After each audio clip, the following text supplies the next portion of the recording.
اور بڑے بڑے علاقے بھی فتوحات کے نتیجے میں اس سلطنت کا حصہ بنتے چلے جا رہے ہیں. ٹھیک. یہ صورتحال ہے جس میں صحابہ کا یہ دور شروع ہو رہا ہے. میں اس سے پہلے عرض کر چکا کہ اس دور صحابہ کو ہم معاویہ رضی اللہ عنہ کے عہد پر ختم کرتے ہیں، اور یہ بھی عرض کر دیا تھا کہ اس کا یہ مطلب نہیں ہے کہ آخری صحابی دنیا سے رخصت ہو گیا. یہ معاملہ تو بہت دیر تک رہا. اس کا مطلب یہ ہے کہ نظم اجتماعی اب صحابہ کے ہاتھ میں نہیں رہے گا، یعنی ان کے بعد معاویہ رضی اللہ عنہ کے بعد. میں یہ بھی عرض کر چکا کہ یہ کوئی 50 سال کا عرصہ ہے. تو یہ تیسرا مرحلہ اس 50 سال کے عرصے کی سرگزشت ہے، یعنی اس میں قرآن مجید کے ساتھ کیا معاملات ہوئے ہیں. میں نے ابھی بتایا آپ کو کہ جو طریقہ حضور نے اختیار کیا تھا اس میں کوئی تبدیلی ابتداً نہیں کی گئی. وہ کیا طریقہ تھا؟ وہی تھا کہ قرآن پڑھا جا رہا ہے، قرآن لکھا جا رہا ہے. پڑھنے والے اس کو صرف پڑھ نہیں رہے، دسیوں کی تعداد میں لوگ یاد بھی کر رہے ہیں. یاد کرنے والوں میں کوئی ایک سورہ یاد کرتا ہے، کوئی 10 صورتیں یاد کرتا ہے، کوئی چند آیات یاد کرتا ہے، کوئی پورا قرآن یاد کر لیتا ہے. یہ سلسلہ بھی رسالت مآب صلی اللہ علیہ وسلم کے زمانے ہی سے جاری ہے. ٹھیک. اس میں اب جو کچھ ہونا ہے وہ صرف یہ ہے کہ لوگ عرضہ اخیرہ کی قرات کے مطابق جہاں کہیں کوئی تبدیلی کرنی ہے وہ کر لیں، ریپلیس ہو جائے. یعنی اگر انہوں نے یاد کیا ہوا ہے تو کر لیں، اگر انہوں نے لکھ کر کوئی یادداشت اپنے یہاں رکھی ہوئی ہے تو اس میں یہ تبدیلی کر لیں. اس کے سوا کچھ چیز بھی نہیں ہے. رسالت مآب صلی اللہ علیہ وسلم کے زمانے میں یہ جو طریقہ تھا کہ لکھنے والے لکھ لیں اور یاد کرنے والے یاد کریں، یہی سلسلہ اب بھی ہے. صحابہ کرام اسی پر عمل پیرا ہیں.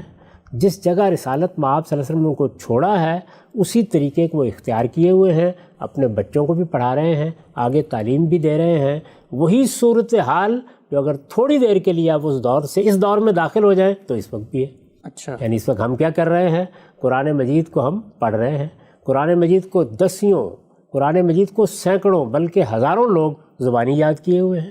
اس وقت بھی صورتحال یہی ہے. کسی مسلمان کو 10 صورتیں یاد ہیں، کسی کو 20 صورتیں یاد ہیں، کسی کو کہیں سے یاد ہے، کسی کو کسی دوسری جگہ سے یاد ہے، اور جن کو یاد ہے وہ اس کو سنا بھی رہے ہیں، اور اگر کہیں کو غلطی کرتے ہیں تو دوسرے لوگ اس کی تصحیح بھی کر رہے ہیں. رمضان میں خاص طور پر اس کے سنانے کا ہم اہتمام کرتے ہیں. اسی طرح تحریر اب چھاپے خانے کی مدد سے اشاعت اور طباعت کے ایک وسیع نظام میں تبدیل ہو چکی ہے. قرآن مجید تحریری طور پر بھی اب لاکھوں کروڑوں کی تعداد میں چھاپا جا رہا ہے، لوگوں کے ہاتھوں میں ہے، ان کے گھروں میں ہے. یعنی اس وقت بھی صورتحال یہ نہیں ہے کہ کوئی ایک نسخہ ہے جہاں ہم جا کے اس کو پڑھتے ہیں، بلکہ وہی صورتحال جس کی ابتدا ہو رہی ہے اسی صورتحال کو ہم بہت بڑے پیمانے پر اپنے زمانے میں بھی دیکھ رہے ہیں. یعنی یہ کوئی ماضی کا قصہ نہیں ہے محض. تو دور صحابہ میں اگر آپ دیکھیں تو یہ سلسلہ جاری ہے. 2 واقعات پیش آتے ہیں. وہ 2 واقعات چونکہ اخبار احاد میں منتقل ہوئے ہیں. اخبار احاد میں جب کوئی چیز منتقل ہوتی ہے تو یہ آپ جانتے ہیں کہ اس میں راوی حضرات بہت کچھ تصرفات کر دیتے ہیں. بعض موقعوں پر وہ بات کے بعض حصے حذف کر دیتے ہیں. بعض چیزوں کو اس طرح بیان کرتے ہیں کہ اگر آدمی دقت نظر کے ساتھ نہ دیکھے اور پورے پس منظر میں رکھ کر نہ سمجھے تو بعض اوقات بڑی غلط فہمیوں کا باعث ہو جاتا ہے. تو اس لیے وہ دونوں واقعات میں اب آپ کے سامنے رکھوں گا. جی. دونوں واقعات امام بخاری نے نقل کیے ہیں. یہ آپ جانتے ہیں کہ ہمارے ہاں اخبار احاد کی بنیاد پر جو تاریخ نقل ہو رہی ہے امام بخاری کی صحیح اس کا سب سے مستند ماخذ. تو اس لحاظ سے اگر آپ دیکھیں تو یہ بالکل واضح ہو جائے گا کہ یہ دونوں واقعات کس پس منظر میں پیش آئے ہیں، ان کی نوعیت کیا ہے، ان کو ہم کس طرح سمجھیں گے، اور یہ جو کچھ میں نے اب تک عرض کیا ہے اس میں ان کی کیا نوعیت ہے. یہاں میں یہ بات بھی واضح کر دوں، جیسے کہ آپ نے تمہید میں کہا کہ ہم نے 3 چیزوں کا ایک ترتیب کے ساتھ جائزہ لینا ہے. جی. یہ دیکھنا ہے کہ لہجے کے معاملے میں کیا اہتمام کیا گیا، یہ دیکھنا ہے متن کے معاملے میں کیا اہتمام کیا گیا، یہ دیکھنا ہے قرات کے معاملے میں کیا اہتمام کیا گیا. اس وقت میں متن کو زیر بحث لا رہا ہوں. یعنی متن کس طرح لکھا جا رہا تھا، جس طرح کہ میں نے آپ سے عرض کیا کہ جو رسم الخط اس وقت موجود تھا اس میں لوگ اپنے اپنے طریقے سے اس کو لکھ لیتے تھے، اور یہی متن اس قرات میں زبانی یاد بھی ہو رہا تھا جس کو لوگ پڑھ رہے تھے. یعنی وہ قرات کا بھی جزو لا ینفک تھا اور اس کو الگ سے لکھا بھی جا رہا تھا. ٹھیک. یہ صورتحال تھی جس میں یہ 2 واقعات پیش آئے. ان میں سے پہلے واقعے کو جب ہم بخاری میں دیکھتے ہیں تو یہ معلوم ہوتا ہے کہ صحابہ کو یہ تشویش لاحق ہو گئی ہے کہ یہ قرآن زبانی یاد ہے، خاص طور پر اس کی قرات تو لوگوں کے حافظے ہی میں ہے، اسی سے وہ منتقل ہو رہا ہے۔ اس کے جو کچھ بھی ہمارے پاس متون لکھے ہوئے موجود ہیں اس میں بھی کوئی خصوصی اہتمام تو کبھی نہیں کیا گیا، لوگ ہی اس کو لکھتے ہیں۔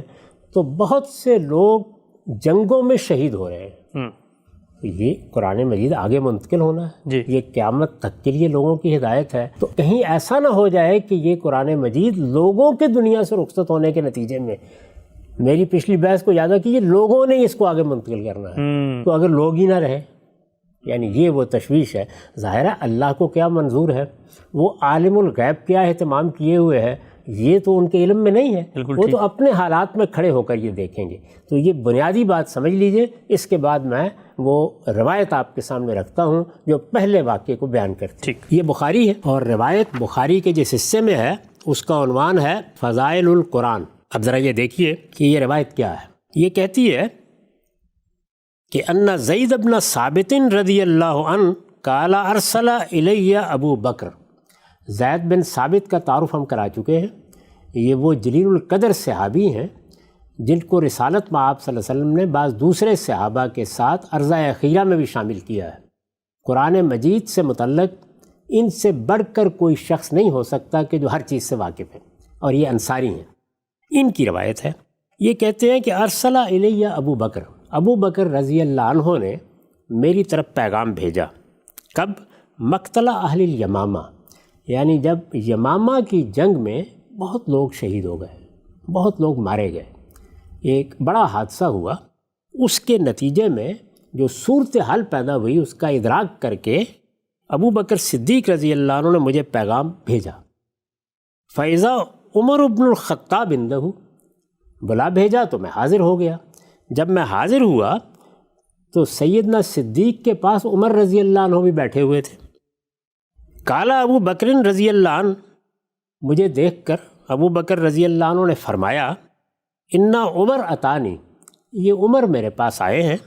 فقال، اور انہوں نے یہ کہا ان القتل قد استحر یوم الیمامہ بقراء القرآن، کہ یہ جب یمامہ کی لڑائی ہوئی ہے تو اس میں بہت سے قاری مارے گئے، یعنی قرآن پڑھنے والے جن کو قرآن یاد تھا۔ یہ قاری کا لفظ اس زمانے میں حفاظ کے لیے استعمال ہوتا تھا، جن کو قرآن یاد تھا، جو اس کی قرأت منتقل کر رہے تھے۔ یہ یمامہ کی جنگ میں بہت مارے گئے، ان کی بڑی تعداد شہید ہو گئی ہے۔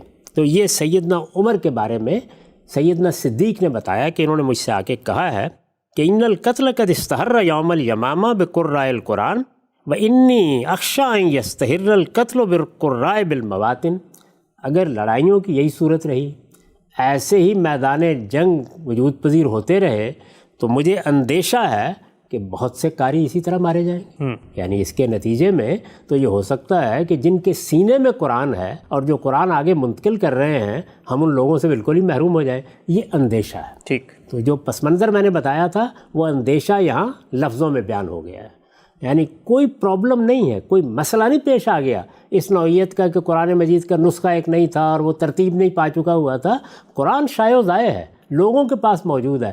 حاملین قرآن کے بارے میں یہ اندیشہ پیدا ہو گیا ہے کہ وہ تو جنگوں میں مارے جا رہے ہیں۔ یہ پس منظر ہے۔ اب اس کے بعد وہ کہتے ہیں فَيَذْهَبَ كَثِيرٌ مِّنَ الْقُرْآنِ، یعنی مجھے تو اندیشہ یہ ہے کہ اگر یہی صورتحال رہی تو قرآن کا بڑا حصہ ضائع ہو جائے گا۔ یعنی قرآن مجید کا معاملہ یہ بھی ہے کہ بہت سے لوگ ہیں جن کو پورا یاد ہے اور بہت سے لوگ ہیں جن کو اجزاء میں یاد ہے۔ ایک گیا دوسرا گیا تو اس کے نتیجے میں تو بہت سا حصہ ضائع ہونے کا اندیشہ ہے۔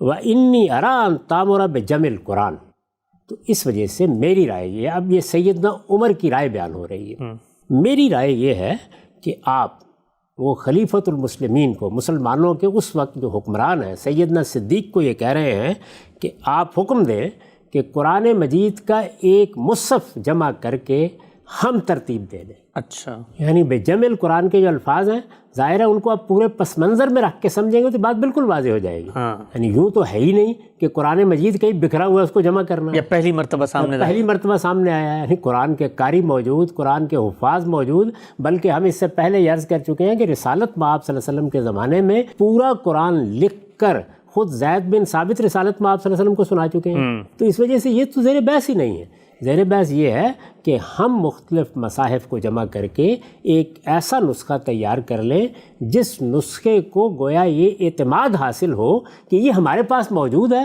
اگر لوگ دنیا سے رخصت ہوتے ہیں، بہت سے لوگ شہید ہوتے ہیں، تو اللہ کی کتاب کہیں ضائع نہ ہو جائے. آپ یہ کہہ سکتے ہیں کہ زائد اہتمام ہے.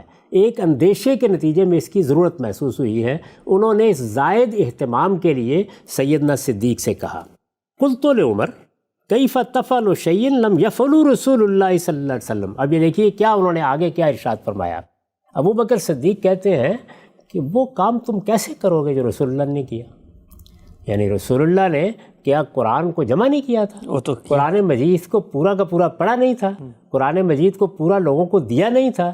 نہیں، وہ یہ کہتے ہیں کہ رسول اللہ صلی اللہ علیہ وسلم نے اس طرح کوئی خصوصی نسخہ تیار کرانے کا کام نہیں کیا. اچھا، رسول اللہ صلی اللہ علیہ وسلم نے اس کو اسی پر چھوڑا تھا کہ جس کو لکھنا ہے لکھ لے، جس کو یاد کرنا ہے یاد کر لے. یعنی یہ کام تو حضور نے نہیں کیا تھا. تو میں اپنے ہاں اس طرح کا ایک نسخہ حفظ ما تقدم کے طور پر ہی صحیح کیسے تیار کروا سکتا ہوں کہ جو کام اللہ کے رسول نے نہیں کیا. یعنی اگر لوگوں کے شہید ہونے، لوگوں کے دنیا سے جانے کا اندیشہ ہمیں ہے تو حضور کو بھی ہوگا. تو انہوں نے تو اس طرح کا اہتمام نہیں کیا، میں یہ اہتمام کیوں کروں. یہ ہے وہ جواب جو سیدنا صدیق نے دیا. قال عمر ھذا واللہ خیر. عمر رضی اللہ عنہ نے کہا کہ آپ کی جو بھی رائے ہو، لیکن میرا مشورہ آپ مان لیں اسی میں خیر ہے. یعنی یہ بہتر ہے. وہ ایک اندیشہ محسوس کر رہے ہیں نا، لوگ دنیا سے رخصت ہو رہے ہیں، ہمارے پاس ایک نسخہ ہونا چاہیے جو پورے اہتمام سے تیار کیا ہے. یہ ایسے ہی ہے کہ دنیا میں ہزاروں اہتمام ہوئے ہیں، لیکن ایک تو ہمیں کر کے رکھ لینا چاہیے تاکہ اس کے بارے میں کوئی تردد نہ ہو. یعنی اس کو ہم سب مل کر کریں، یہ خلیفۃ المسلمین کے اہتمام میں ہو اور یہ نسخہ یہاں موجود رہے تاکہ اگر سب کچھ بھی ضائع ہو جائے تو یہ تو موجود رہے. یہ وہ بات ہے جو وہ کر رہے ہیں. فلم یزل عمر یراجعنی حتی شرع اللہ صدری لذالک. سیدنا صدیق کہتے ہیں کہ عمر بار بار مراجعت کرتے رہے، مجھے توجہ دلاتے رہے، یہاں تک کہ اللہ تعالیٰ نے اس کے لیے میرا سینہ بھی کھول دیا. یعنی میں قائل ہو گیا، میں مطمئن ہو گیا کہ یہ خیر کا کام ہے، یہ ہمیں کر کے رکھ لینا چاہیے، یہ حفظ ما تقدم کے لیے ضروری ہے. وَرَأَيْتُ فِي ذَلِكَ الَّذِي رَأَى عمر. تو انہوں نے فرمایا کہ میری بھی رائے وہی بن گئی ہے جو عمر کی رائے ہے. قال ابو بکر انک رجل شاب عاقل لا نتہمک. اور زید بن ثابت سے انہوں نے کہا کہ تم نوجوان آدمی ہو، بڑے عاقل ہو. ظاہر ہے یہ ان کو انہوں نے بتایا ہے کہ تمہیں کیوں ہم نے طلب کیا ہے. تم ایک نوجوان آدمی ہو، عقل مند آدمی ہو اور قابل اعتماد ہو. یعنی تمہارے بارے میں کسی تہمت کا اندیشہ نہیں ہے. وقد کنت تکتب الوحی لرسول اللہ صلی اللہ علیہ وسلم. اور پھر مزید یہ کہ تم تو رسالت مآب صلی اللہ علیہ وسلم کے لیے وہی لکھتے بھی رہے ہو. یہ یاد ہوگا کہ رسالت مآب صلی اللہ علیہ وسلم جن لوگوں کو خاص طور پر کہتے تھے کہ لکھ لیں قرآن، ان میں یہ بھی شامل تھے، عرضہ اخیرہ میں بھی شامل تھے. اور پھر ہم یہ روایت بھی پڑھ چکے ہیں کہ سارا قرآن انہوں نے لکھا اور لکھ کر رسالت مآب صلی اللہ علیہ وسلم کو سنا دیا. وہ ان کا اپنا نسخہ تھا جس طرح باقی مسلمانوں کے نسخے تھے. فتتبع القرآن فجمعوا. اس لیے کمر ہمت باندھو اور قرآن مجید کو ہر جگہ سے دیکھو اور اس کے بعد وہ نسخہ ترتیب دے دو. فجمع ہو یعنی جمع کر کے لے آؤ. اب دیکھیے یہاں پھر ایک غلط فہمی ہے جس کو اچھی طرح سمجھ لیجیے. جو اہتمام کیا گیا، راوی حضرات چونکہ اس کو پوری طرح گرفت میں نہیں لے سکے تو وہ جو الفاظ استعمال کرتے ہیں ان کی 2-3 تعبیریں ہو جاتی ہیں، اس سے غلط فہمی پیدا ہوتی ہے. کہا کیا گیا ہے یہ نسخہ کسی کا ذاتی نسخہ نہیں ہے. یعنی یہ جو نسخہ ترتیب دیا جا رہا ہے پہلے لوگ اپنے طور پر لکھ رہے ہیں، یہ نسخہ اس اہتمام کے ساتھ ترتیب دینا ہے یا لکھنا ہے یا مرتب کرنا ہے کہ اگر اللہ تعالیٰ کی طرف سے کوئی ایسا معاملہ ہو جاتا ہے کہ جن کے سپرد یہ قرآن کیا گیا ہے ان کی بہت بڑی تعداد دنیا میں نہیں رہی، تو کم سے کم ہمارے پاس ایک مستند ترین نسخہ ہمارے اہتمام میں لکھا ہوا اس دارالحکومت میں موجود رہے. یہ چیز ہے. یہ حیثیت کیسے اختیار کرے گا یہ نسخہ؟ یہ لازم ہے اس کے لیے کہ اس سے متعلق کسی اختلاف کی گنجائش نہ ہے. تو جو کچھ موجود ہے یعنی اب کسی کو یاد ہے صحابہ میں سے جو مدینے میں لوگ موجود ہیں، کسی کو یاد ہے تو ان کو بھی بلا لو، کسی کے پاس لکھا ہوا ہے تو ان سے کو بھی لے آئے. یعنی یہ نسخہ اب محض تم نے اس طرح ترتیب نہیں دینا، یہ مطلب ہے اس لفظ کا. یعنی یہ جو کہا گیا نا قرآن کا تتبع کرو، قرآن کو تلاش کرو، قرآن کہیں گم نہیں ہے، وہ سیدنا صدیق کے سینے میں بھی ہے، وہ عمر کے سینے میں بھی ہے، وہ زید بن ثابت کے سینے میں بھی ہے، لکھا ہوا بھی ہے، صحابہ کرام کے پاس موجود ہے۔ یعنی جو حکم دیا گیا وہ یہ تھا کہ جہاں جہاں بھی صحابہ ہیں جنہوں نے حضور کے زمانے سے لکھا ہے، ان میں سے اگر کسی کے سینے میں ہے تو اس کو کہو آ کے مقابلہ کرے۔ ایک دن میں تو نہیں لکھا جانا نا، کئی دن لگنے ہیں اس میں، بلکہ ہو سکتا ہے مہینے لگے۔ مقابلے کا لفظ کس مفہوم میں کہا آپ نے؟ میں ایک کاتب کی حیثیت سے لکھ رہا ہوں، جو میں لکھ رہا ہوں آ کے دیکھتے رہیے، وہ آپ کے سینے کے بھی مطابق ہے، وہ آپ کے لکھے ہوئے بھی مطابق ہے، آئیے دیکھتے رہیے اس کو، یعنی تم بھی دیکھو وہ بھی دیکھیں، ٹھیک، تاکہ نہ تمہارے ہاں کوئی تردد باقی رہے اس نسخے کے بارے میں، نہ صحابہ کرام کے دل میں کوئی تردد باقی رہے۔ ایسا نہ ہو کہ یہ نسخہ ہم ترتیب دے دیں، کل کو اس کی کہیں ضرورت پیش آئے تو کوئی صاحب یہ کہے کہ میرے ہاں تو ایک اور چیز موجود ہے، اس کا خاتمہ کر دیا جائے۔ بڑا غیر معمولی اہتمام ہے۔ اب میں عرض کروں، ہم بھی یہی کرتے ہیں۔ یعنی اس وقت جب قرآن مجید کی کتابت کی جاتی ہے تو کئی نسخے جمع کر کے دیے جاتے ہیں کہ جہاں تردد پیدا ہو وہاں ان سب نسخوں کو دیکھ لیجئے۔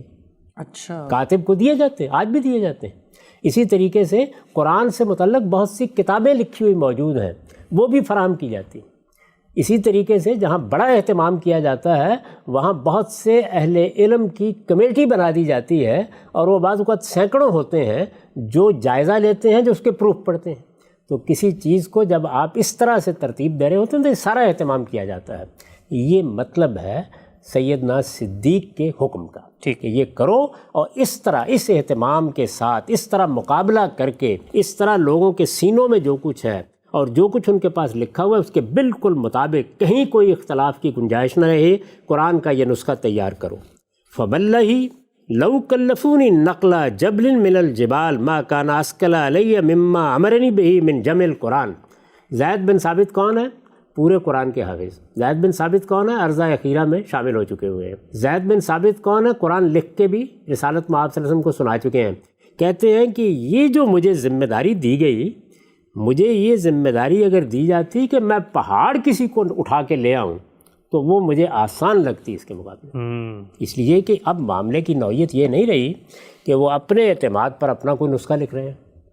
اس کا مطلب یہ ہے کہ وہ پوری مسلمان امت کی طرف سے ایک اہتمام کر رہے ہیں، اور مسلمانوں کے حکمران نے ان کو ذمہ داری دی ہے، اور محض یہ نہیں ہے کہ اپنے حافظے کے لحاظ سے قرآن کی ایک نقل تیار کر دو، بلکہ اس سے کہیں بڑی ذمہ داری ہے کہ صحابہ کرام میں سے جو لوگ بھی قریب میں موجود ہیں ان کے پاس لکھا ہوا ہے وہ بھی جمع کر لو، اور ان میں سے کسی کو یاد ہے تو وہ بھی اس سے سن لو، اور ایک ایک چیز کو سامنے رکھ کر یہ نسخہ ترتیب دو۔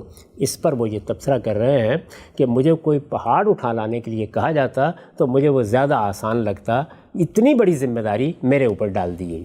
تو اس طریقے سے یہ معاملہ شروع ہوا اور انہوں نے یہ ذمہ داری اٹھائی۔ قُلْتُ كَيْفَ تَفْعَلُونَ شَيْئًا لَمْ يَفْعَلْهُ رسول اللہ صلی اللہ علیہ وسلم۔ اس سے پہلے یعنی ذمہ داری تو وہ اٹھا لیں گے، لیکن اس سے پہلے وہ کہتے ہیں کہ جب مجھے یہ کہا گیا تو میں نے بھی وہی بات کہی جو سیدنا صدیق نے عمر سے کہی تھی۔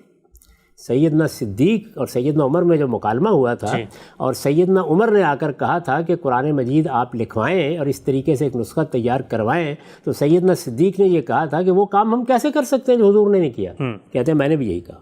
اچھا، کیف تفعلون شیئا لم یفعلہ رسول اللہ صلی اللہ علیہ وسلم۔ رسول اللہ صلی اللہ علیہ وسلم نے تو ایسا کوئی خاص نسخہ تیار نہیں کروایا تھا، یہاں کوئی نسخہ نہیں رکھوایا تھا، لوگوں پر چھوڑ دیا تھا، تو یہ کام آپ کیسے کر سکتے ہیں؟ قال هو واللہ خیر۔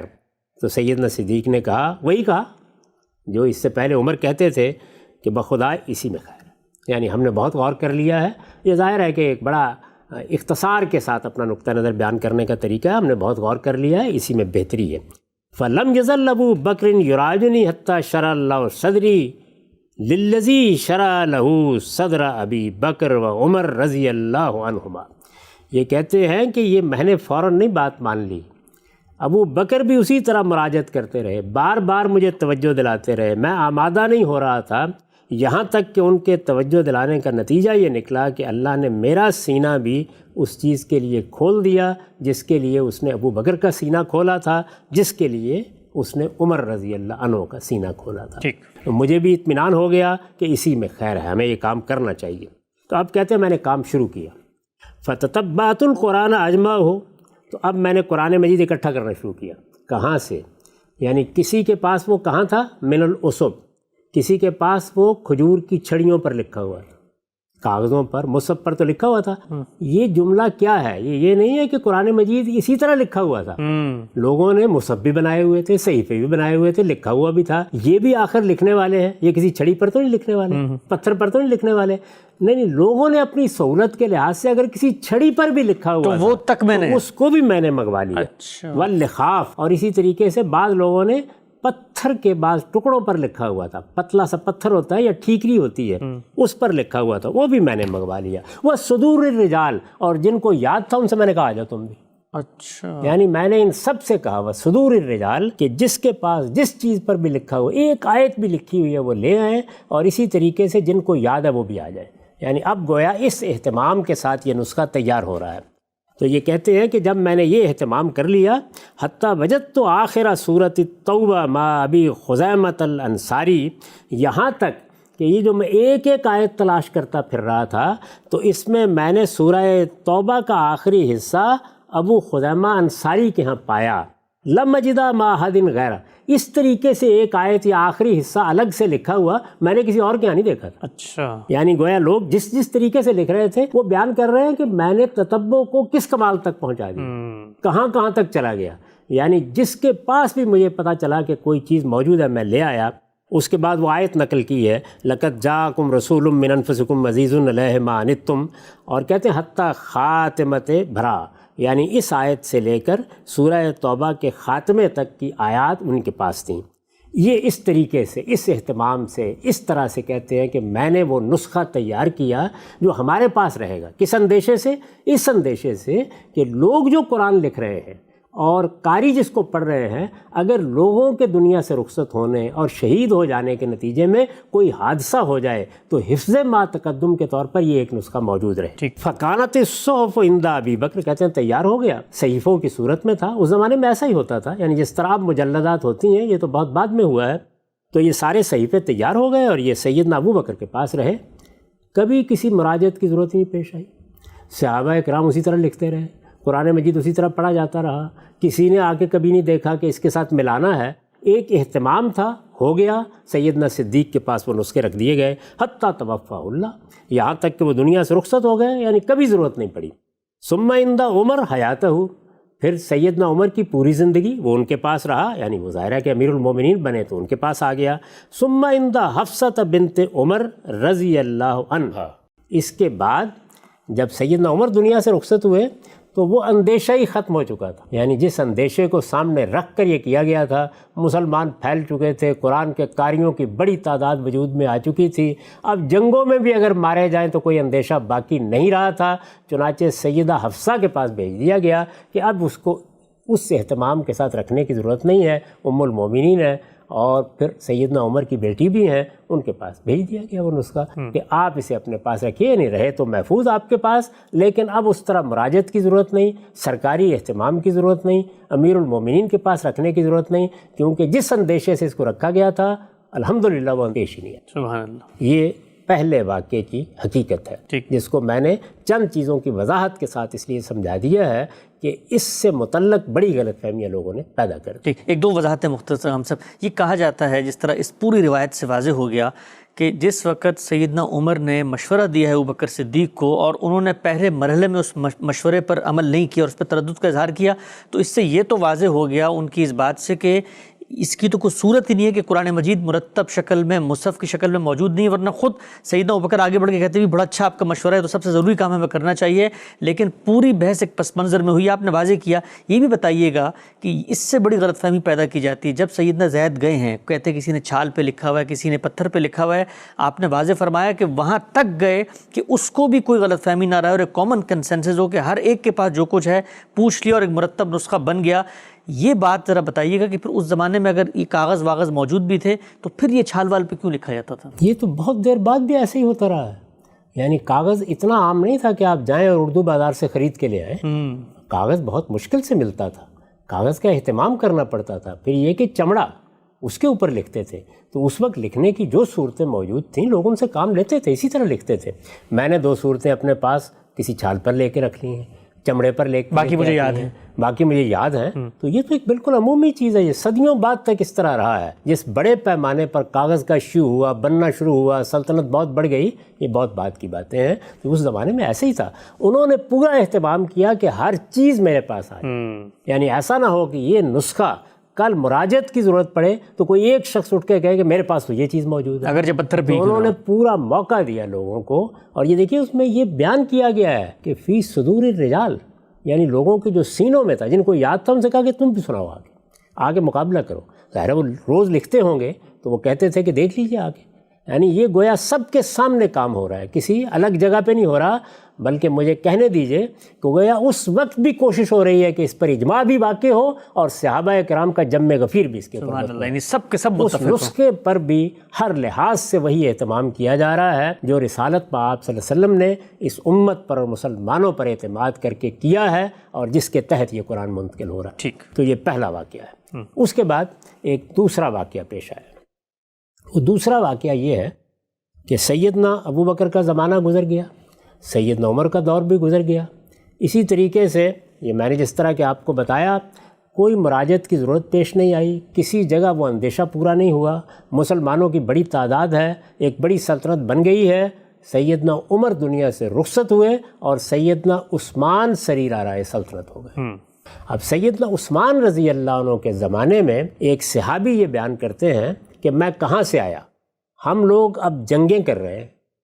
یہ جنگیں پہلے عرب کے سواحل پر ہو رہی تھی، اس کی سرحدوں پر ہو رہی تھیں. وہاں سے یہ لوگ نکلے اور یہ عراق اور شام یہ علاقے ہیں، ان پر طاقت ہوئی. یہ یہاں سے وسط ایشیا تک پہنچ گئے. اب وسط ایشیا تک پہنچے ہیں تو جب یہ عرب کی سرزمین سے نکلے ہیں تو کیا ہر جگہ عرب ہی تھے؟ اب مسلمان تو ان مختلف علاقوں میں مختلف زبانیں بولنے والے، مختلف پس منظر کے، خود ایرانی میں ظاہر ہے کہ فارسی پس منظر کے لوگ ہیں، لیکن جو مسلمان ہوتا ہے قرآن لکھتا ہے. ٹھیک. جو مسلمان ہوتا ہے اپنی آئندہ نسلوں کو قرآن پڑھاتا ہے، خود قرآن کی تلاوت کرتا ہے. تو قرآن کی قرات، قرآن کی تلاوت، قرآن کی تحریر یہ تو ہر جگہ ہو رہی ہے. یہ جو صورتحال ہوئی، اب عرب کے باہر کے علاقوں میں جا کر وہاں ایک اور مسئلہ پیدا ہوا ہے. انہوں نے آ کے اس مسئلے کے بارے میں، یعنی ایک صحابی نے سیدنا عثمان کو متنبع کیا. اس سے وہ دوسرا واقعہ پیش آیا ہے، وہ بھی آپ سن لیجئے. امام بخاری کی صحیح سے میں اس واقعے کو بھی پڑھ رہا ہوں اور یہ بھی اسی فضائل القرآن میں ہے. یہ کہتے ہیں کہ انس بن مالک نے یہ بیان کیا کہ ان حذیفہ بن الیمان قدم علی عثمان، یہ ان صحابی کا نام ہے. حذیفہ بن یمان سیدنا عثمان رضی اللہ عنہ کے پاس آئے.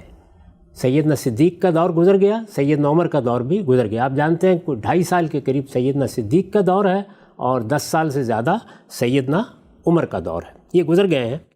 تو یہ کہتے ہیں کہ حذیفہ آئے، وَكَانَ يُغَازِي أَهْلَ الشَّامِ فِي فَتْحِ ارمینیا و آذربائیجان مع اہل العراق. یعنی یہ آرمینیا میں اور آذربائیجان میں جب علاقے فتح ہو رہے تھے تو وہاں شام کے لوگوں اور عراق کے لوگوں کے ساتھ مصروف جنگ رہے تھے. اچھا. یعنی وہاں یہ جنگوں میں مصروف رہے تھے. فَأَفْزَا حُذَیفَةَ اخْتِلَافُهُمْ فِي الْقِرَاء. تو جس چیز نے ان کو بالکل گھبرا دیا وہ یہ تھا کہ یہ دور دراز علاقوں میں تو یہ شامی عراقی بھی جب جاتے ہیں تو ان کے ہاں بھی اور جو نئے لوگ ہیں ان کے ہاں بھی قرات میں کچھ اختلافات ہونے لگ گئے. اب یہ کہ جملہ بتا رہا ہے کہ اس سے پہلے مسلمانوں کے ہاں اس طرح کے کسی اختلاف کی بھی کوئی اطلاع نہیں ملی. یعنی جیسے ہی سلطنت وسیع ہوئی، یہ آپ کو یاد ہوگا کہ میں نے جب سیاسی معاملات پر گفتگو کی تو میں نے عرض کیا تھا کہ جس وقت سلطنت وسیع ہوئی تو وہ کینوس تبدیل ہو گیا جس پر اس سے پہلے رنگ بھرے جا رہے تھے. یعنی اب صورتحال تبدیل ہو گئی ہے. پہلے عرب ہیں، بلکہ پہلے قریش ہیں جو قرآن پڑھ رہے ہیں، جن کی زبان میں قرآن نازل ہوا ہے. وہاں انصار ہیں جن سے ان کا بہت قریبی تعلق ہے. اس کے بعد عرب کے دوسرے قبائل ہیں. لیکن اب تو معاملات دیکھیے آذربائیجان، آرمینیا وہاں تک پہنچ گیا. تو یہ وہاں سے واپس آئے اور وہاں انہوں نے لشکریوں میں یہ دیکھا. لشکریوں میں دیکھیے دیکھنے کے بڑے مواقع پیدا ہو جاتے ہیں، اس لیے کہ عام حالات میں آپ گھر میں کیا پڑھ رہے ہیں، میں کیا پڑھ رہا ہوں، یہ تو معلوم نہیں ہوتا. زیادہ سے زیادہ یہ ہوگا کہ رمضان میں کوئی ایک دوسرے کے ساتھ بات کرے گا. لشکریوں میں ایک دوسرے سے ملنا ہوتا ہے. یعنی فوجی ایک جگہ پر ڈیرے ڈالے ہوئے ہوتے ہیں، تو وہاں بہت کچھ معلوم ہوتا ہے، نمازیں پڑھی جاتی ہوں گی، لوگ قرات کرتے ہوں گے، ان کے پاس اپنے مصاحف بھی ہوں گے. تو یہ آئے اور ان کو اس اختلاف نے بہت پریشان کر رکھا ہوا تھا. فافزا حذیفۃ اختلافهم فی القراء، یعنی اس چیز نے ان کو گھبرا دیا. فقال حذیفۃ لعثمان، تو حذیفہ نے سیدنا عثمان کی خدمت میں آ کر عرض کیا، یا امیر المومنین ادرک هذه الامہ قبل ان یختلفوا فی الکتاب اختلاف الیہود والنصارى، اس سے پہلے یہود اور نصارہ اپنی کتابوں کے بارے میں جس طرح کے اختلاف میں مبتلا ہو گئے، مجھے اندیشہ ہے کہ کہیں یہ امت اسی طرح کے اختلافات میں مبتلا نہ ہو جائے اللہ کی کتاب کے بارے میں، اس سے پہلے کہ یہ حادثہ ہو اس کو سنبھال لیجئے. یعنی وہ اپنے اندیشے کا اظہار کرنے کے لیے ان کے پاس ہے. ادرک هذه الامہ قبل ان یختلفوا فی الکتاب اختلاف الیہود والنصارى، یہ معلوم ہے کہ یہود و نصارہ کے ہاں جو اختلاف تھا اس کے مقابلے میں یہی تو امتیاز تھا قرآن کا، کہ یہ جس طرح ملا ہے ہمارے پاس ویسے ہی موجود ہے. تو پہلے ہی مرحلے میں جب انہوں نے دیکھا کہ لشکریوں میں کچھ اختلاف کر رہے ہیں تو انہوں نے کہا کہ اس کا فوراً ازالہ ہونا چاہیے. اس کو بھی سمجھ لیجئے. ایک چیز یہ ہے کہ مجھے قرآن یاد ہے، یاد کرنے والا دوسرے سے سن کے یاد کرتا ہے، اس میں سہو و نسیان تو ہو سکتا ہے لیکن کسی بڑی غلطی کا امکان نہیں ہوتا. ٹھیک، یہ ہم اب بھی جانتے ہیں کہ جس وقت وہ لوگ جو حفاظ ہیں قرآن پڑھتے ہیں، اگر میں نے غلطی کی ہے، مجھ سے کوئی سہو ہوا ہے تو آپ درست کر دیں گے، آپ سے ہوئی ہے تو میں درست کر دوں گا. یہی وہ چیز ہے جو اجماع اور تواتر کی وجہ سے ہر غلطی سے قرآن کو پاک رکھتی ہے، ٹھیک، یا کسی بھی چیز کو پاک رکھتی ہے. تو جب لوگ قرات کر رہے ہوتے ہیں یا زبانی پڑھ رہے ہوتے ہیں تو اس میں یہ اندیشہ نہیں ہوتا. لیکن کیا سب لوگ حفظ کرتے ہیں؟ اس وقت کی صورتحال یہ ہے، سارے کے سارے حفاظ ہوتے ہیں؟ نہیں. کیا اس وقت جو لوگ مسلمان ہو رہے تھے ان میں سے ہر ایک قرآن کا حافظ ہو جاتا تھا؟ بہت بڑی تعداد میں لوگ زبانی بھی یاد کرتے تھے، زیادہ تر لوگ اپنے پاس لکھ کے رکھ لیتے تھے. اور میں یہ عرض کر چکا ہوں کہ لکھ کر جب رکھا جائے گا تو اس وقت کے رسم الخط میں لکھا جائے گا. اب آدمی نے سن بھی لیا ہے اور اس نے پڑھ بھی لیا ہے، حافظ نہیں ہے. وہ قرآن مجید کسی وقت کھولے گا پڑھے گا تو ہو سکتا ہے کہ اپنے اٹکل سے غلطی کرے، پڑھنے میں غلط رائے قائم کر لے. کسی جملے کی تعریف کے معاملے میں عربیت کے طریقے پر وہ سمجھے کہ بات درست ہے لیکن غلط ہو، اور اگر عجمی ہے تو اور بھی زیادہ امکان ہے. تو یہ گویا لکھے ہوئے نسخے جو لوگوں کے پاس موجود ہیں، اور اس وقت کی صورتحال یہ ہے کہ لکھے ہوئے نسخے ہم میں سے ہر ایک کے گھر میں موجود ہیں لیکن حفاظ تو اتنی بڑی تعداد میں نہیں ہوتے. تو اس وجہ سے انہوں نے جو کچھ دیکھا ہے وہ کیا ہے کہ متن کے پڑھنے کی بنیاد پر غلطی ہو رہی ہے. ٹھیک. تو یہ سمجھ لیجئے کہ یہ اصل میں جن لوگوں نے زبانی یاد کیا ہے یہ ان قاریوں کی غلطی نہیں ہے. زبانی یاد کرنے والے وہ خود بھی ہیں، اور یہی لوگ ہیں کہ جنہوں نے دیکھا کہ بعض لوگوں نے جو نسخے لکھ رکھے ہوئے ہیں ان کو جب وہ پڑھتے ہیں تو اس میں غلطیاں ہوتی ہیں. ٹھیک. تو یہ بات انہوں نے آ کے بتائی اور انہوں نے کہا کہ اس امت کو سنبھالیے اس سے پہلے کہ اللہ کی اس کتاب میں بھی اسی طرح کے اختلافات ہونے لگ جائیں جس طرح کے یہود و نصارہ کے ہاں ہوئے ہیں. فارسل عثمان الی حفصہ. اب یہ دیکھیے سیدنا عثمان نے کیا کیا. لوگ کہتے ہیں سیدنا عثمان نے قرآن ترتیب دیا، انہوں نے سیدہ حفصہ کی طرف بھیجا. وہ جو نسخہ اس اہتمام کے ساتھ سیدنا صدیق نے ترتیب دلوایا تھا وہ انہوں نے منگوا لیا، یعنی جو پہلے سے مرتب ہوا وہ پہلے سے موجود تھا. فارسل عثمان الی حفصہ ان ارسلی الینا بالصحف ننسخها فی المصاحف ثم نردها الیک. پیغام کیا بھیجا؟ پیغام یہ بھیجا کہ آپ وہ جو صحیفے آپ کے پاس لکھے ہوئے ہیں وہ ہمیں بھیج دیں، ہم ان کی نقلیں تیار کریں گے. مختلف مصاحف میں نقلیں تیار کریں گے، یعنی جس طریقے سے اب ہم چھاپتے ہیں، اب قرآن کی نقلیں تیار ہوتی ہیں تو انہوں نے کہا ہم نقلیں تیار کریں گے اور نقلیں تیار کر کے آپ کا نسخہ آپ ہی کو واپس کر دیں گے.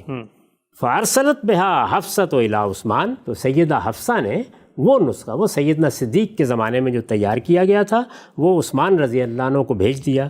فامر زید بن ثابت. اب انہوں نے کیا کیا؟ زید بن ثابت کو حکم دیا. دوسرے کون ہیں؟ وہ عبداللہ ابن الزبیر. عبداللہ بن زبیر سے کہا. وہ سعید ابن العاص، اور سعید بن عاص سے کہا. وہ عبد الرحمن ابن الحارث ابن ہشام، اور عبد الرحمن بن حارث بن ہشام سے کہا کہ آپ لوگ آ جائیں اور آ کر قرآن مجید کی یہ نقلیں تیار کریں. یعنی یہ ایک گویا یوں سمجھ لیے کمیٹی بنائی گئی. اس کی وجہ کیا ہے کہ زیادہ نقلیں تیار کرنی ہیں، جلد ہو جائیں. وہ چاہتے ہیں کہ جو مجھے اطلاع ملی ہے جلد سے جلد میں اس خرابی کا ازالہ کر دوں. تو اب انہوں نے کیا کیا؟ فنسخوها فی المصاحف. تو انہوں نے وہ نقلیں تیار کرنا شروع کر دیں. اس موقع کے اوپر قال عثمان للرہط القریشین الثلاثہ، وہ جو 3 قریشی بزرگ تھے، ان میں ایک زید بن ثابت ہیں جو انصاری ہیں، اور عبداللہ بن زبیر، سعید بن عاص اور عبد الرحمن بن حارث یہ قریشی ہیں۔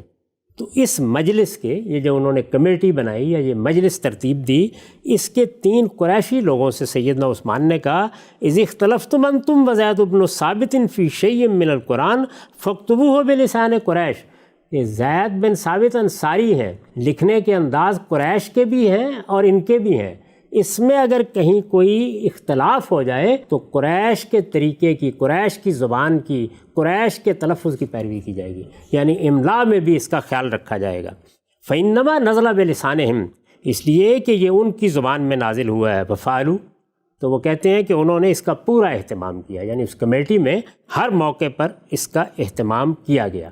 یہاں میں آپ کو یہ بتا دوں کہ ایک روایت ہمیں یہ بتاتی ہے کہ اس موقع پر پورے قرآن کو لکھنے میں ایک جگہ ان کے اور زید بن ثابت کے مابین اختلاف ہوا، ایک جگہ، یعنی سعید اور زید دونوں کے نام یعنی لکھنے میں املا کیا کرنا ہے۔ وہ اختلاف کیا ہوا وہ میں آپ کے سامنے وہ رکھ دوں گا۔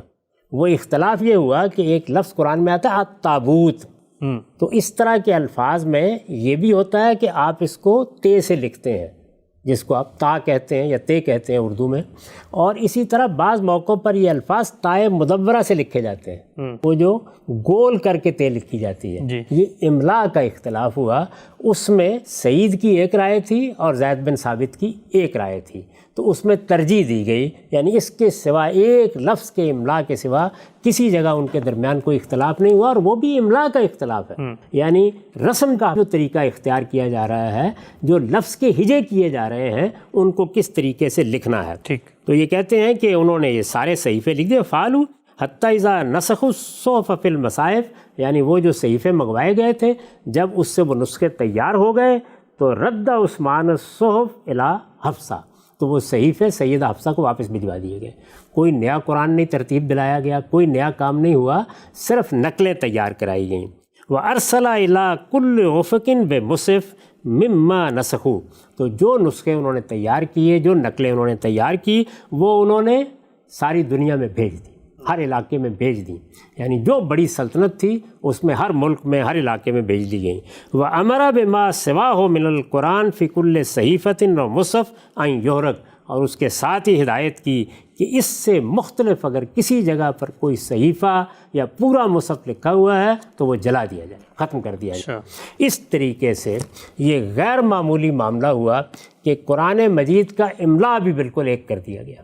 یعنی اب تک کیا تھا، آپ یہ جانتے ہیں کہ جو بھی رسم الخط ہو اس میں املا کے اختلافات ہوتے ہیں، یہ انگریزی زبان میں اب تک طے کیے جاتے ہیں، ہماری اردو میں ابھی تک ہم اس پر بحثیں کرتے ہیں، یعنی یہ بحثیں آپ کو پوری کتابوں میں ملتی ہیں۔ اگر آپ املا پر اردو زبان میں کتابیں پڑھیں اور خاص طور پر موجودہ زمانے میں جو بحثیں ہوئی ہیں پچھلے 50 سال میں ان کو دیکھیں تو ایک ایک لفظ کے بارے میں یہ بحثیں ہو جاتی ہیں۔ گنجائش میں یہ کہ نقطے ڈالنے ہیں یا حمزہ لکھنی ہے، نہیں کہ نیچے ہا کا شوشہ ڈالنا ہے یا نہیں ڈالنا، اس طرح کی بہت سی چیزیں ہوتی رہتی ہیں۔ تو انہوں نے بھی اس کا پورا اہتمام کیا کہ جو قریش کا لکھنے کا طریقہ ہے، املا بھی قرآن کا اس طریقے سے ہو جائے۔ یہ قرآن کا املا، پھر عرض کر دوں، یعنی آپ جب کسی لفظ کو لکھتے ہیں تو ایک یہ ہے کہ وہ لفظ کیا ہے، اس کا تلفظ کیا ہے، ایک یہ ہے کہ جملہ کس طریقے سے پڑھا جائے گا، ایک یہ ہے کہ جس رسم الخط میں بھی آپ لکھ رہے ہیں اس کے ہجے کیسے کر رہے ہیں، اس میں املا کیا ہے، یعنی جو حروف جن سے الفاظ بنتے ہیں ان کی صورتیں کیا ہیں۔ تو اس معاملے میں بھی کوئی اختلاف باقی نہ رہے، سیدنا عثمان نے یہ اہتمام کیا کہ قریش کے طریقے پر قرآن مجید کے متن کا املا کر دیا جائے گا، اور پھر اس کے بعد اس سے مختلف املا نہیں ہو سکتا، اس لیے کہ باقی سب سے کہا کہ وہ اس کو ضائع کر دیں۔ تو املا کے معاملے میں بھی صحابہ کرام نے اس درجے اہتمام کیا کہ اگر آپ اپنے اپنے رسم الخط کے لحاظ سے لکھتے ہیں اور وہاں املا میں کوئی دوسرا طریقہ اختیار کرتے ہیں، عربی زبان ہی کو لکھ رہے ہیں لیکن کوئی دوسرا طریقہ اختیار کرتے ہیں، تو بنائے اختلاف واقع ہو جاتی ہے، اس کا بھی آخری درجے میں خاتمہ کر دیا جائے۔ یہ حقیقت ہے کہ ہم آج کے زمانے میں بھی اپنی کتابوں میں ابھی اس درجے کا اہتمام نہیں کر پاتے۔ میں دسیوں کتابیں دیکھتا ہوں جس میں املا کی غلطیاں ہوتی ہیں یا مختلف املا ہوتے ہیں، یعنی اس میں ہم اس زمانے میں ابھی تک وہ متحدہ صورت پیدا نہیں کر سکے، اس پر ابھی کام کرتے رہتے ہیں۔ لیکن سیدنا عثمان نے اس کا بھی اہتمام یعنی یونیفارمٹی کر کہ قرآن مجید کا جو متن لکھا جائے گا، یعنی قرات تو لوگ زبانی کر رہے ہیں، اس میں تو حافظے نے اگر کوئی غلطی کرنی ہے تو کرنی ہے، لیکن جو لوگ لکھ رہے ہیں وہ املا میں بھی اب قرآن مجید کے اس املا کی پیروی کریں گے جس کا اہتمام کر دیا گیا ہے، جس میں قرآن لکھا دیا گیا ہے اور جو قریش کے طریقے کے مطابق ہے۔ یہاں تک کہ اس میں اگر ایک حرف کے معاملے میں یہ اختلاف ہوا کہ یہ تا کس طرح لکھنی ہے تو اس میں بھی بحث ہوئی اور فیصلہ کیا گیا۔ وہ فیصلہ بھی میں آپ کے سامنے رکھ دیتا ہوں۔ یہ اعظمی صاحب نے اس کو الجامع الکامل میں نقل کیا ہے۔ وہ کہتے ہیں وَكَانَ سعید بن العاص عرب الناس وَأَشْبَهُهُمْ بِلَهْجَةِ رسول اللہ صلی اللہ علیہ وسلم۔ سعید بن عاص جو اس مجلس کے ایک رکن ہیں، یہ میں ان کے نام سنا چکا ہوں، کہتے ہیں کہ یہ سعید بن عاص کون تھے، اور اس سے آپ اندازہ کر سکتے ہیں کہ جن لوگوں کی وہ مجلس بنائی گئی یا کمیٹی بنائی گئی وہ کس درجے کے لوگ تھے۔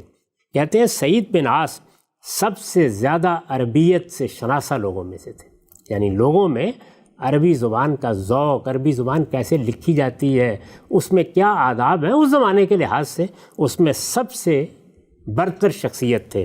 وَأَشْبَهُمْ بِلَهْجَةِ رسول اللہ صلی اللہ علیہ وسلم، اور رسول اللہ جس لہجے میں قرآن پڑھتے تھے اس میں سب سے زیادہ مشابہت تھی۔ اچھا، یہ ان کی خصوصیت تھی۔ فَأَمَرَ عثمان زید بن ثابت يَسْتَعِينَ بِهِ فِي الْإِمْلَاءِ، تو عثمان رضی اللہ عنہ نے حکم دیا کہ وہ ان سے مدد لیں املا میں، یعنی قرآن کے املا میں۔ اس سے یہ واضح ہو گیا کہ یہاں مسئلہ کیا ہے، املا کو یکساں کرنا، ہجے ایک ہونے چاہیے، قرآن مجید کے حروف کو لکھنے کا طریقہ ایک ہونا چاہیے، اس میں بھی کوئی اختلاف کبھی پیدا نہ ہو سکے۔ بیان کرتے ہیں وَلَمْ يَخْتَلِفْ زید وَسَعید فی شین اللہ فی حرف واحد فی سورۃ البقرہ، یعنی سیدنا عثمان نے زید بن ثابت سے کہا تھا کہ جب تم تحریر کرو گے یا لکھو گے تو املا کے معاملے میں سعید سے مدد لینی ہے۔ تو سعید اور زید کے مابین کسی چیز میں کوئی اختلاف نہیں ہوا، یعنی مدد کی ضرورت نہیں پڑی، البتہ ایک حرف کے لکھنے میں اختلاف ہوا، اور وہ حرف سورہ بقرہ کے ایک لفظ میں ہے۔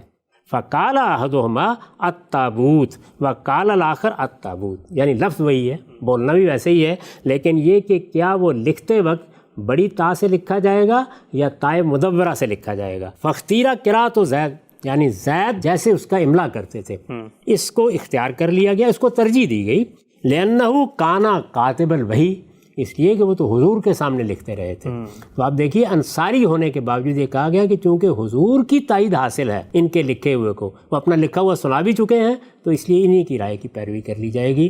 اس اہتمام کے ساتھ قرآن مجید کے متن کو صحابہ کرام نے اپنے ہاں رواج دیا ہے، یعنی رواج تو وہ پا چکا تھا، لکھا بھی جا رہا تھا، لوگ اس کو نقل بھی کر رہے تھے، مصاحف بھی تیار ہو رہے تھے، لیکن ادنا درجے میں اندیشہ ہوا کہ کہیں یہ لوگ ہی دنیا سے رخصت نہ ہو جائیں، تو ایک نسخہ تیار کرایا گیا حفظ ما تقدم کے طور پر۔ اور پھر اس کے بعد لشکریوں کے ہاں سے خبر ملی کہ وہاں لوگوں نے کوئی اختلاف کیا ہے، تو اس درجے کا اہتمام کیا گیا کہ اسی نسخے کو وہاں سے منگوایا گیا، اس کی نقلیں تیار کرائی گئیں، املا میں وحدت پیدا کی گئی، اور سب لوگوں کو حکم دے دیا گیا کہ اب اس سے مختلف املا بھی نہیں کیا جا سکتا قرآن مجید کا۔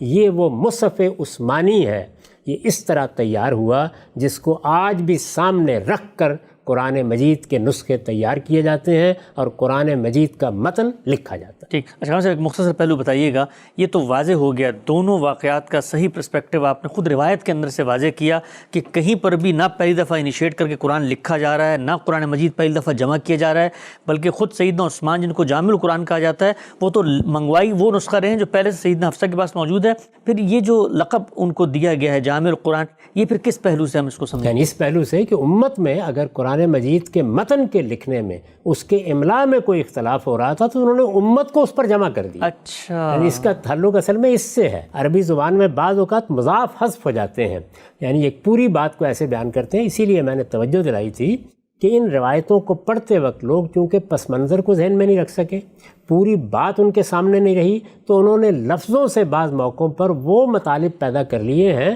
جو اصلاً مقصود ہی نہیں ہے۔ تو میں نے اسی وجہ سے دونوں واقعات کو سامنے رکھ کے آپ کو بتا دیا کہ یہ ہو رہا ہے، یعنی پہلے واقعے میں محض حفظ ما تقدم کے طور پر ایک نسخہ تیار کرا کے سیدنا ابو بکر کے پاس رکھا جا رہا ہے، اور دوسرے مرحلے میں نسخے تیار کر کے شائع و ضائع کیے جا رہے ہیں۔ ہاں، یہ اہتمام کیا جا رہا ہے کہ اب املا کے معاملے میں بھی، یعنی املا سمجھتے ہیں نا، لفظوں کو آپ سپیل کرتے ہیں، ان کو جس وقت آپ لکھتے ہیں تو حروف کی صورتیں وجود میں آتی ہیں، تو املا کیا ہوگا، اس کے معاملے میں بھی یہ اہتمام کر دیا گیا کہ اب یہی املا ہے جس کی پیروی کی جائے گی۔ اور میں آپ سے عرض کر چکا ہوں کہ آج بھی جب ہم کہتے ہیں کہ یہ مصحف عثمانی کے مطابق لکھا گیا ہے اور ہر قرآن کے پیچھے اس کی تصریح کرتے ہیں، تو وہ اصل میں وہ فیصلہ ہے جس کی اس وقت سے لے کر آج تک ہم پیروی کر رہے ہیں۔ ٹھیک ہے صاحب، ایک نازک سا سوال وہ یہ کہ یہ دونوں اہتمام، دونوں واقعات جو ہم نے پڑھے، اگر یہ وجود پذیر نہ ہوتے اور رسالت مآب صلی اللہ علیہ وسلم اجماع اور تواتر کے وہ قطعی ذریعے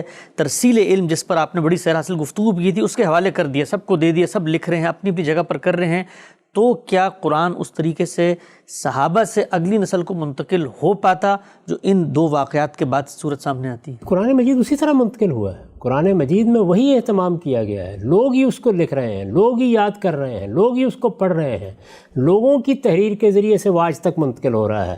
یہ تو میں نے آپ سے عرض کیا ہے کہ اس اہتمام نے پہلے ہی مرحلے پر کسی اختلاف کا خاتمہ کر دیا، ورنہ کیا ہوتا، ورنہ وہی ہوتا جو آج ہوتا ہے۔ یعنی ہم تقابل کرتے رہتے ہیں، اور چونکہ ایک جم غفیر لکھ رہا ہے، جم غفیر پڑھ رہا ہے، ہزاروں کی تعداد میں لوگوں کو یاد ہے، تو باہمی طور پر اس کے مقابلے سے اختلافات دور ہوتے رہتے ہیں۔ تاہم یہ ہو سکتا ہے کہ کہیں کوئی جھگڑا ایسا پیدا ہو جاتا جس کو حل کرنے کے لیے خدائی کو کوئی اہتمام کرنا پڑتا، تو ظاہر ہے کہ جو خدائی اہتمام ہے اس خدائی اہتمام میں بھی انسانوں ہی کے ذریعے سے ہونا ہے۔ تو ایک بڑی سلطنت قائم ہے، تو وہ اس معاملے میں متربع کیوں نہ ہو۔ ہمارے اپنے زمانے میں ہمارے سامنے پاکستان میں یہ خبر ملی اور اچانک یہ معلوم ہوا، اور ہمارے اس زمانے میں ایک بڑے عالم مذہبی امور کے وزیر تھے، انہوں نے وزیر اعظم کو، جو زمانے میں ذوالفقار علی بھٹو تھے، یہ بتایا کہ قرآن کی طباعت میں غلطیاں ہو رہی ہیں۔ اچھا، اس زمانے بالکل اسی طرح کی صورتحال تھی، یعنی لوگ کچھ محتاط نہیں رہے، یہ لوگ جو اپنے طور پر قرآن چھاپ رہے ہیں، اور ظاہر ہے بہت سے ادارے ہیں جو قرآن چھاپتے ہیں، تو اس میں ایسی غلطیاں رہ جاتی ہیں کہ جس کے نتیجے میں قرآن مجید آگے منتقل ہوتا ہے تو لوگ غلط پڑھتے ہیں۔ تو آپ دیکھیے بالکل وہی اطلاع جو اس وقت ان کو ملی اسی طرح کی اطلاع ملی۔ اس کے بعد خود پاکستان میں وہ قانون بنایا گیا، ہمارے سامنے بنا، اس قانون کے مطابق اب یہ طے کر دیا گیا ہے کہ قرآن مجید کا جو نسخہ بھی شائع کیا جائے گا وہ اسی طرح مقابلے سے گزرے گا، اور پھر بعض لوگ ہیں جن کو مقرر کیا گیا ہے جو سرٹیفکیٹ دیتے ہیں، اور وہ سرٹیفکیٹ آخری صفحے پر ثبت کیا جاتا ہے جس میں یہ لکھا ہوتا ہے کہ میں نے اس کا ایک ایک حرف پڑھ لیا ہے، اس میں اب کوئی غلطی نہیں، کوئی زائد اہتمام۔ تو یہ اہتمام وہ ہے نہیں۔ میں یہ عرض کرتا ہوں کہ جب ایک کمیونٹی یہ کام کر رہی ہوتی ہے تو آپ یہ پوچھتے ہی کیوں ہیں مجھ سے کہ اس کو یہ بتایا نہ جائے کہ تم غلطی کر رہے ہو؟ بھائی غلطی کریں گے تو ایک پوری کمیونٹی کے اندر غلطی ہوگی تو یہ بتائے گا، وہ بتائے گا، مسلمانوں کا امیر المومنین کیوں نہیں بتائے گا؟ بالکل ٹھیک۔ مسلمانوں کی حکومت کیوں نہیں بتائے گی؟ یہ اجماع اور تواتر نے واقع کیسے ہونا ہے؟ یعنی یہ کوئی گدھوں پر کتاب لاد دی گئی، یہ انسان ہے، ان سے غلطیاں بھی ہوں گی، کوتاہیاں بھی ہوں گی، اسی لیے تو اجماع اور تواتر حتمی حجت بن جاتا ہے کہ اگر یہاں ہوں گی تو یہ توجہ دلائے گا، وہاں ہوں گی تو یہ توجہ دلائے گا، اور اگر کہیں اس طرح کی غلطی ہوگی کہ ریاست کو توجہ دلانی ہے تو ہماری حکومت اس کے لیے قانون، وہ نسلوں کو منتقل اسی لیے کیا گیا ہے، نسلوں کو منتقل اس لیے کیا جاتا ہے۔ تو اس طرح سے قرآن مجید کے متن کی حفاظت کا اہتمام صحابہ کرام نے کیا۔